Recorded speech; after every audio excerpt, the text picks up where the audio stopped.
And so for now, our featured speaker, Derrell Acon. Thank you.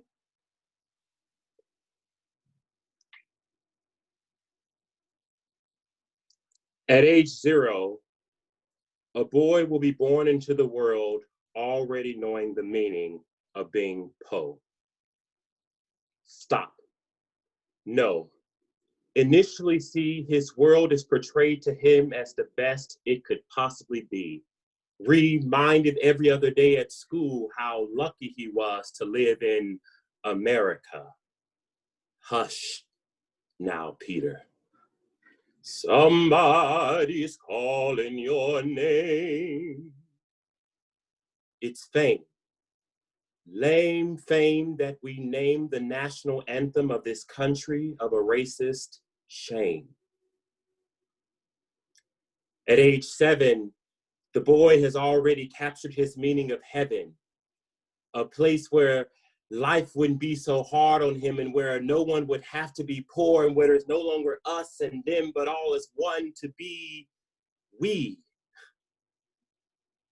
Wake up to see that it's that same we that would see his mommy off to jail, more us doing the crying and them doing the charging falsely, you see, then that boy's mother's off to a jail cell and he's off to a living hell. All I want for Christmas is my family.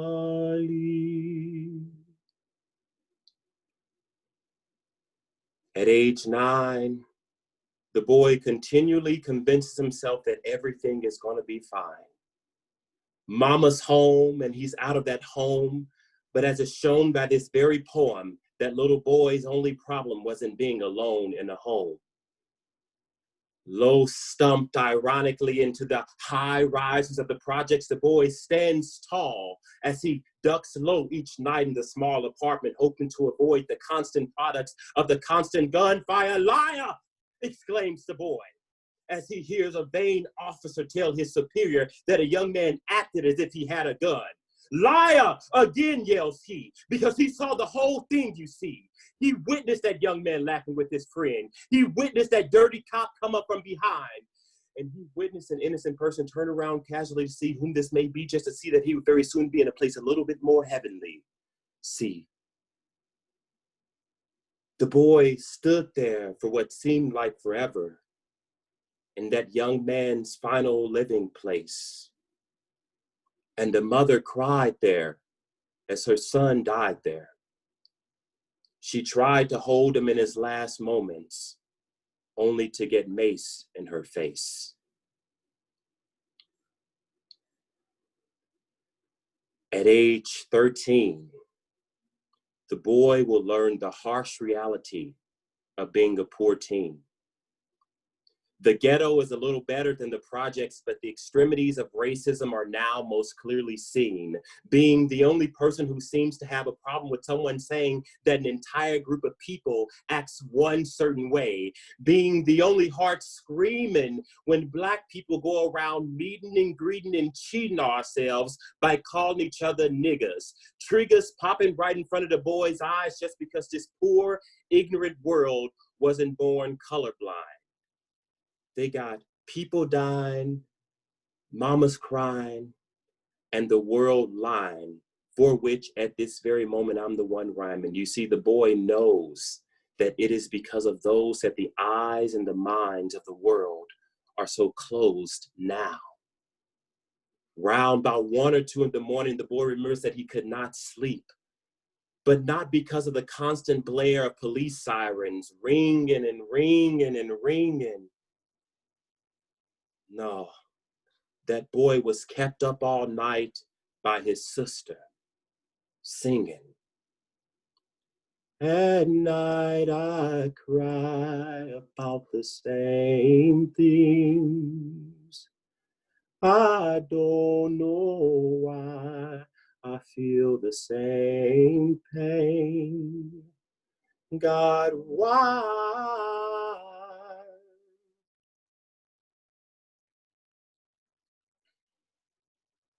At a present point in his life, the boy goes through just as much struggle and strife, but you see, he promises himself that there will be no more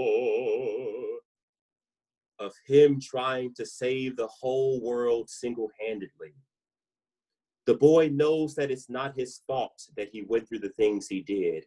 And as a matter of fact, if given another chance, he'd be that exact same kid. He also insists that there will be no more of him calling himself hating them. The boy knows that racism exists, but merely understanding that is not enough. What we must do, no matter how tough, is understand each other and that kind of stuff. So this is why I stand so high with my life story, in hopes of leading our world to a better day. Because you see, we have to do this one life story at a time. So may it begin with mine, a world with no more weeping and wailing. That's the story I want to be telling.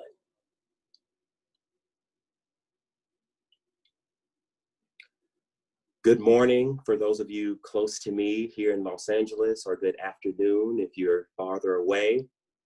My name is Derrell Acon, and I am so happy to be with you for this presentation, Arts, Activism, and Taco Shells. I graduated from Lawrence University in 2011. I'm technically class of 2010, but I was a double degree student. I received a Bachelor of Arts degree, summa cum laude, in government with a minor in ethnic studies, and a Bachelor of Music degree, summa cum laude, in voice.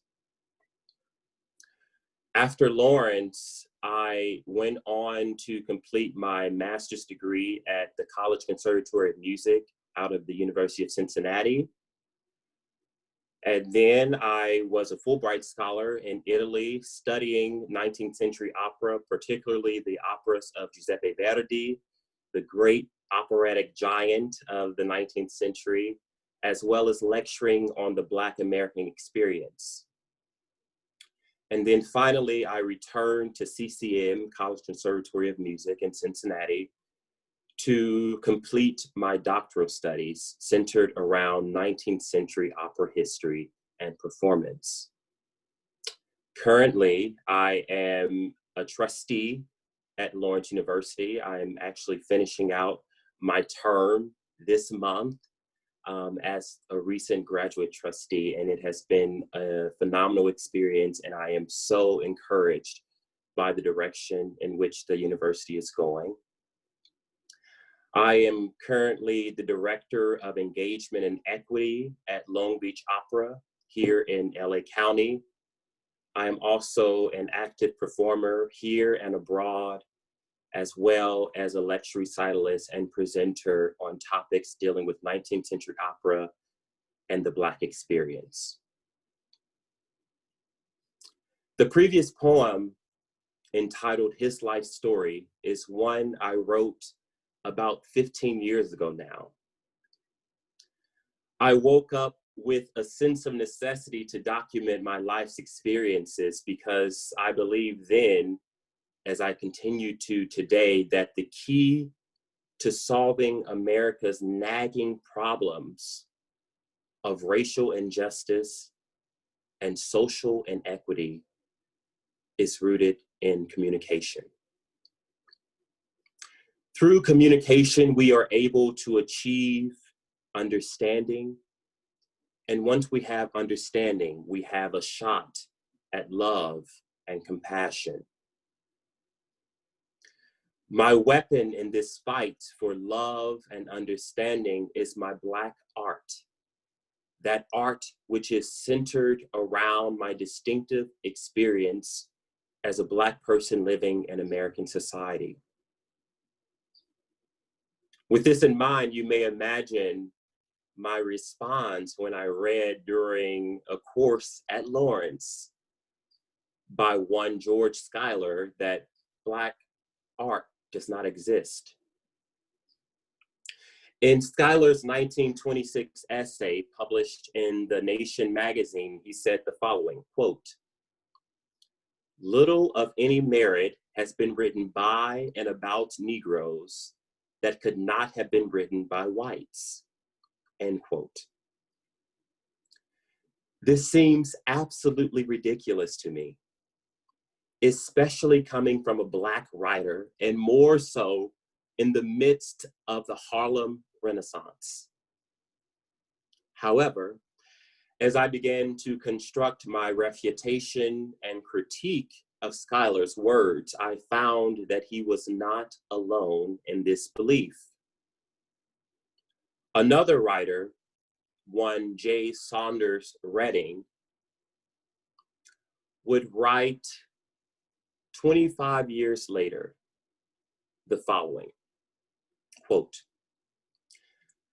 "I hope this piece stands as the epilogue to whatever contribution I have made to the literature of the race. I want to get on to other things. I do not know whether I can make this clear, but the obligations imposed by race on the average educated or talented Negro, if this sounds immodest, it must, are vast and become at last onerous. I am tired of giving up my creative initiative to these demands. I think I am not alone," end quote. Schuyler and Redding are still not alone in their beliefs against a distinctive necessity for Black art. And yet I contend that the demands outlined by Redding are absolutely critical for the effective Black artists in modern day America. In my thesis, Whence Comes Black Art?, I construct what I call Black motivation from three perspectives: the educational, the sociological, and the psychological. My premise was that if I were to construct a specific Black motivation, then any art resulting from that motivation would be correctly termed as Black art. This material and its supplemental lecture recital, which I presented first at Lawrence, has been given in different iterations throughout the world, particularly during my Fulbright year in Italy, in Germany, as well as in Ethiopia. What I find is that when we are able to combine one's drive to produce artistically with one's passion for activism, we get a might in delivery that is unmatched in our society. And my contention is that we need more of this, in fact. In today's presentation, what I hope to do is to provide all of those listening and viewing with some tools on how, if you are an artist, you can combine that artistry with your activism. And if you're an activist, how you might locate several pieces of artistry within your personhood to strengthen that activism and advocacy. What I would like to do is first begin with a typical set out of my traditional Black motivation, Black art lecture recital. So if you are someone who has come because of the taco shells, you'll have to wait until the latter part of the conversation, because it is at that point when I will discuss what taco shells have to do with this current conversation. But to begin, I want to present three pieces to you. The first is an excerpt from W.E.B. Du Bois's 1903 text, The Souls of Black Folk. This is his concept of double consciousness. Followed by that is a spiritual entitled, Lord, How Come We Here? And finally, Langston Hughes' heart-wrenching poem, I Too Sing America. Before I do that set, I start us off with a centering quotation from James Edward Smethurst, who said in 2003 the following: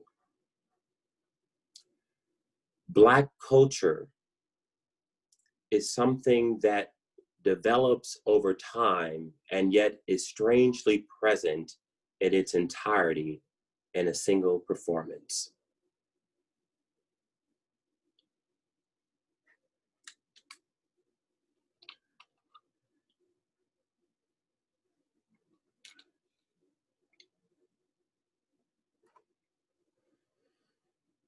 After the Egyptian and Indian, the Greek and Roman, the Teuton and Mongolian, the Negro is a sort of seventh son, born with a veil and gifted with second sight in this American world, a world which yields him no true self-consciousness, but only lets him see himself through the eyes of the other world.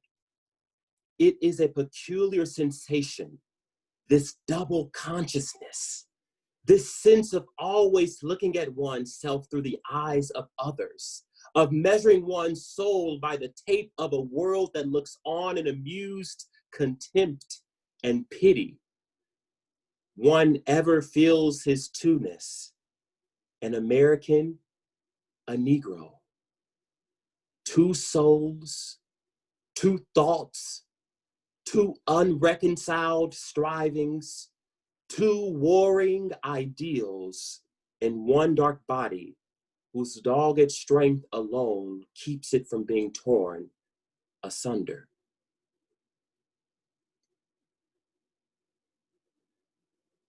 Lord,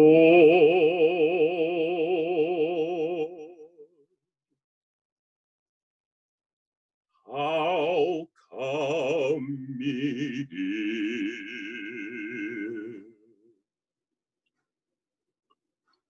Lord,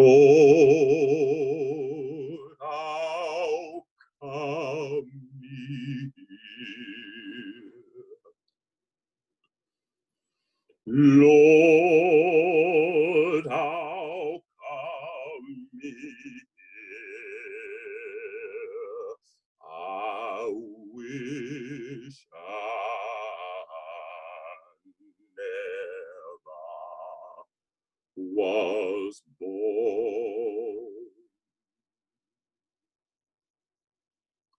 There ain't no freedom here, Lord. There ain't no freedom here. Oh, there ain't no freedom here, Lord.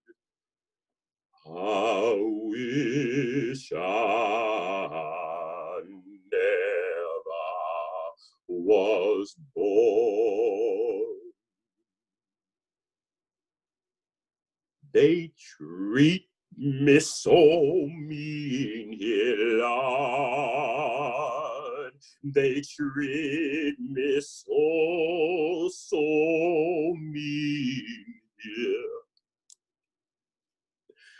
They treat me so mean here, Lord. I wish I never was born.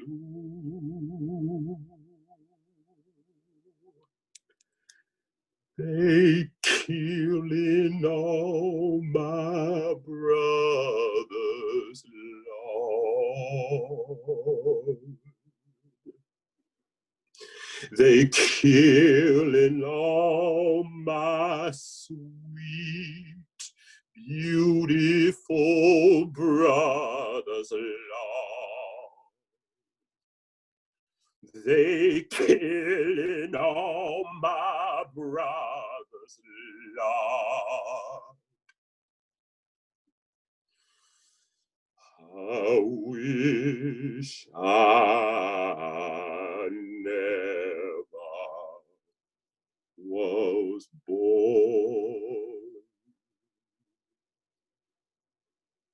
Lord, how come me here? Lord, how come me here? Lord,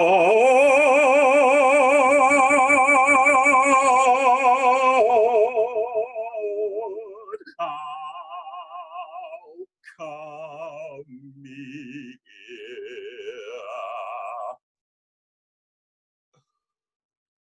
I wish I never was born. I wish I never was born. I wish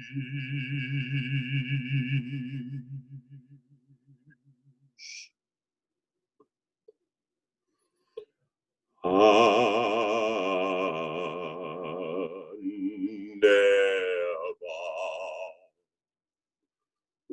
was born.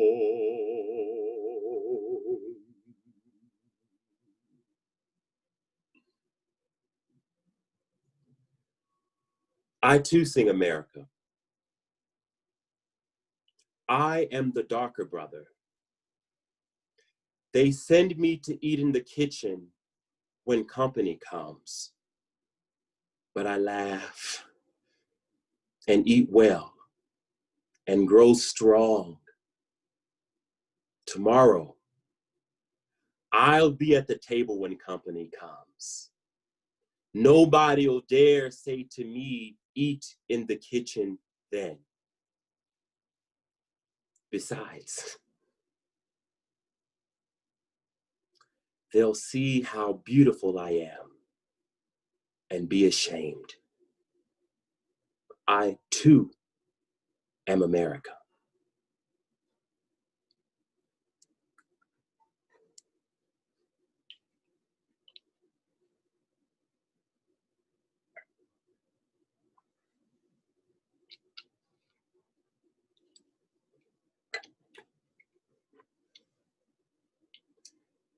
This last poem from Langston Hughes does a beautiful job of epitomizing the best version of Du Bois's double consciousness.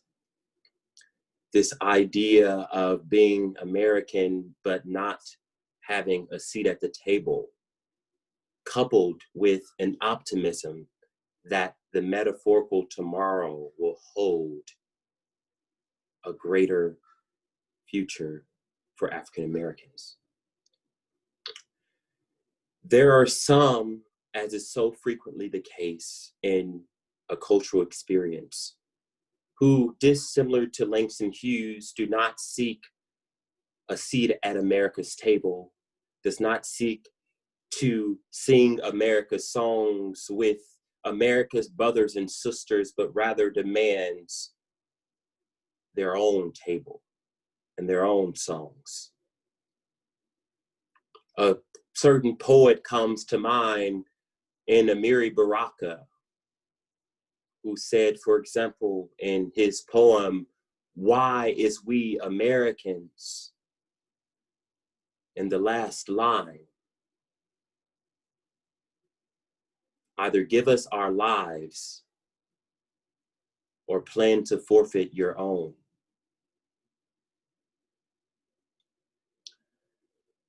This more radical, provocative aspect of the experience is often looked down upon by those viewing the culture from the outside.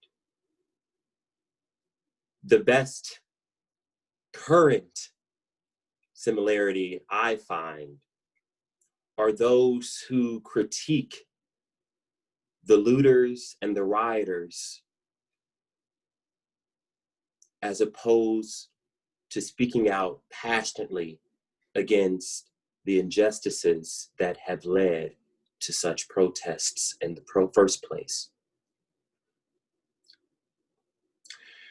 Folks like Amiri Baraka and some of the more extreme segments of the Black Lives Matter movement, together with those who are on Langston Hughes's side of the spectrum, or you might also put Martin Luther King on that side of the spectrum, all make up an experience. And my charge to all of you, especially those of you who are not Black, is to learn the history, know the experience, have a substantive perspective from which you can effect meaningful activism. So, taco shells. To be honest, taco shells don't have a significant function in my work. But similar to that first poem, I woke up one morning for some reason thinking about tacos. I think because there's a friend of mine on Facebook who's constantly talking about Taco Bell. But on this particular morning, I was also heavy-hearted with the atrocities that were happening in our country as relate to police brutality and racial inequity and injustice. And for some reason, in my half slumber, I put together an analogy of someone getting an empty taco. And if that person is hungry, then of course that person is going to take it. But eventually, that person will have a numb tongue from the saltiness of the taco shell. And not only that, as one bites into the shell, one quickly notices that there is nothing inside.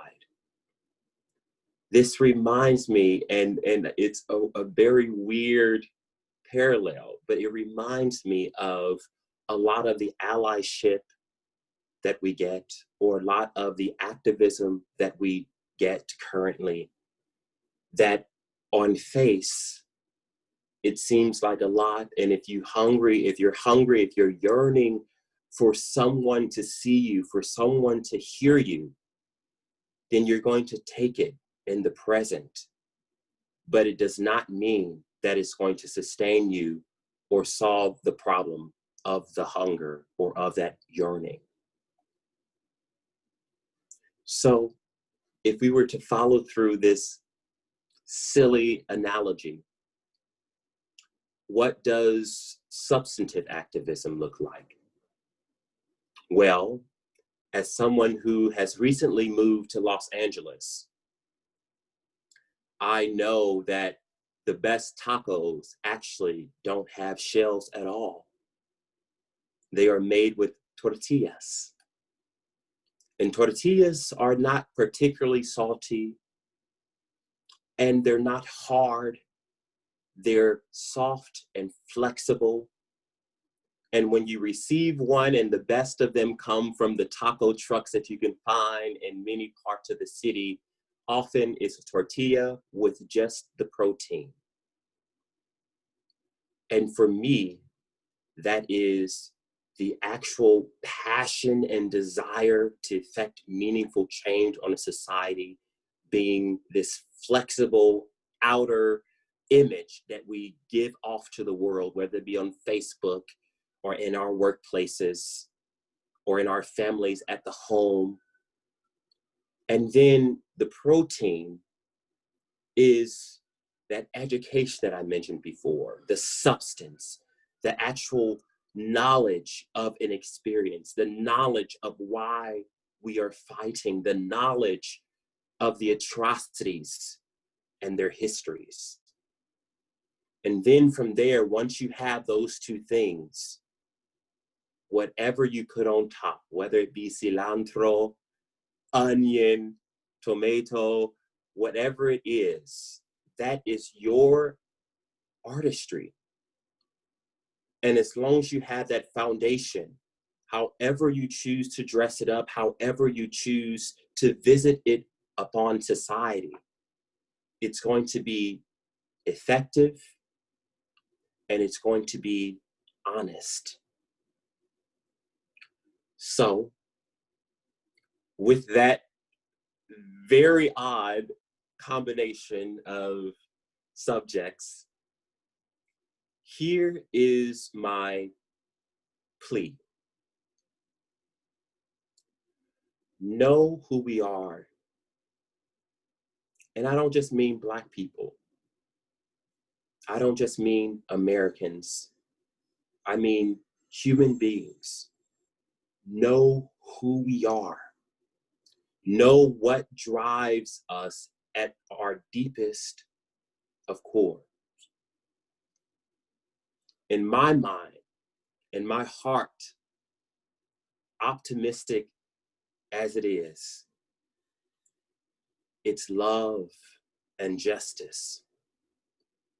And so as you are figuring out different ways to interact with everything that's going on in society, different ways to figure out how to become a more effective ally, different ways of becoming how best to combine your artistry with your activism, just search within humanity for that love and that justice, and know that what you are doing is what we are all here to do, is to make sure that everyone feels loved, everyone feels seen, and no one, not one person, experiences the sentiments expressed and that spiritual, necessitating asking God, why am I here? That, to me, is the most heartbreaking occurrence in any society. To have certain citizens not understanding why they belong, why they are experiencing what they're experiencing, why society is treating them with such meanness.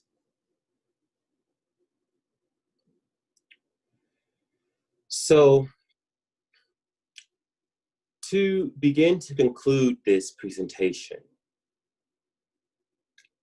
I want to offer one last performance. And this performance is of another spiritual. And as you listen to this particular spiritual, I want you not to sit idly and enjoy it, so to speak, but rather to receive it as a question. None of us really have the answers, but all of us have the capacity, the obligation to ask the questions. This is Over My Head. Over my head, I hear music in the air. Over my head, I hear music in the air. Over my head, I hear music in the air. There must be a God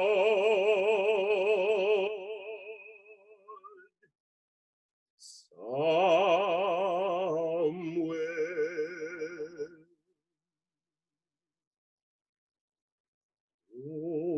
over my head. I hear music in the air. Over my head, I hear music in the air. Over my head, I hear music in the air. There must be, oh, there has to be, there must be, oh, God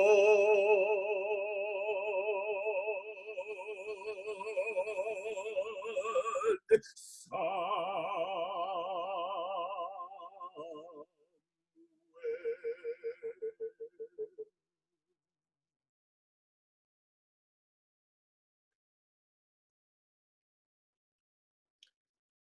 Before I open the floor to questions, I want to leave you with one of the most touching anecdotes from my professional journey.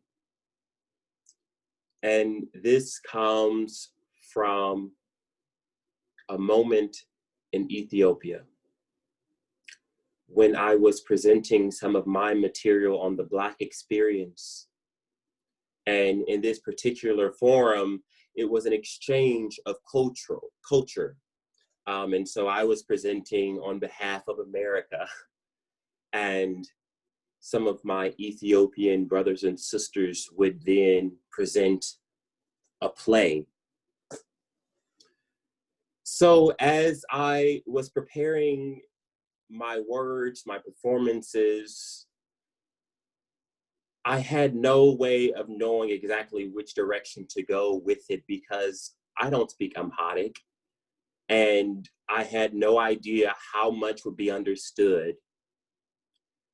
But what I felt is that if I were to find the most truthful passion and activism within who I am and what I seek to do in this society, then my words and my performances would be understood, even if the language in which they were delivered was not. So I present, I perform, and one of the pieces I perform is the first spiritual I sang for you, Lord, How Come You Here?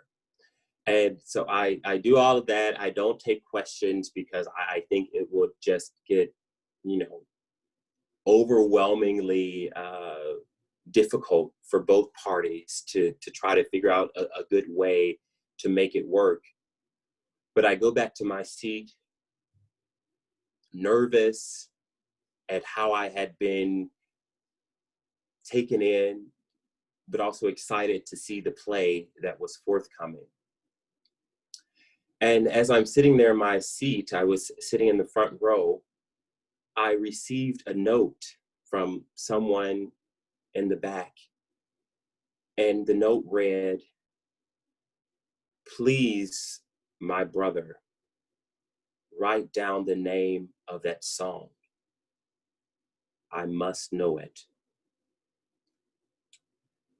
And that for me was one of the most clarifying moments of both my performing and scholarly careers. Because what it taught me was that music, and not only music, but the way we are able to express ourselves through music as a vehicle, that transcends everything. I have similar stories from Germany, from Italy, from middle school and elementary school folks who don't have sophisticated vocabularies yet, but still were able to understand when I ask, what is it about the way I perform this piece that lets you know how this particular speaker feels? This all comes through one's artistry and one's journey to express the most human parts of one's soul. And so my hope is that we all, even if we are not folks who have musical abilities or painting abilities or cinematic abilities, to find your brand of artistry, to find your cilantro, your tomatoes, your onions, that it may be married with your activism, because we need it. We absolutely need it. Thank you so much. If there are any questions, I'm so happy to take them.